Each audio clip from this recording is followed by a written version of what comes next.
নামতে হবে। সবার যেমন ধর্ম পালন করার অধিকার আছে, আমাদের কি সমান অধিকার নেই? আমাদের কেন রাস্তায় নামতে হবে? আমাদের কেন কিচ্ছু হলে আমাদের রাস্তায় নামতে হবে? কেন সবাই কি নামে? প্রত্যেকটা ধর্মের মানুষকে কিছু হলে রাস্তায় নামে না তো? তাহলে আমাদের কেন কিছু হলে রাস্তায় নামতে হবে?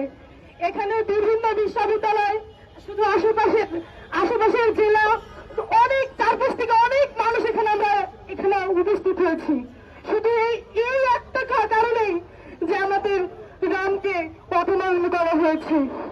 কেন? আমাদের এভাবে তো আমাদের আসলে কোনো কথাই নেই। আমাদের কেন রাস্তায় নামতে হবে? কেন? আমরা আমরা আমাদের টাকায় রামের মূর্তি করছি।